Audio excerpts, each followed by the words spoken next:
এক সাহাবীকে আল্লাহ রাসূল বলতেছিল, ও সাহাবী, সিঙ্গা লাগাইলাম, এই সিঙ্গার রক্তগুলো ফলাই দিয়ে আসো। সাহাবী তো গেল, ফলাই দিতে গেল।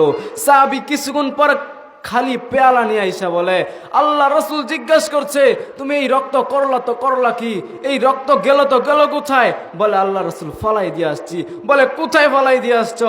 দুইবার তিনবার বলার পরে বলে, পেটে পেটে পেটে। বলে, পেটে কেন?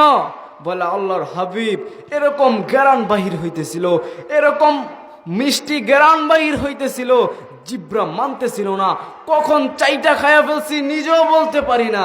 হ্যাঁ যুবক, তখন আল্লাহর রাসূল বলছিল, তুমি শুধু রক্ত খাও নাই, শুধু রক্ত চাটো নাই, তোমার পেট না, তোমার সারা শরীরকে জাহান্নামের আগুন থেকে তুমি বাঁচাইছো।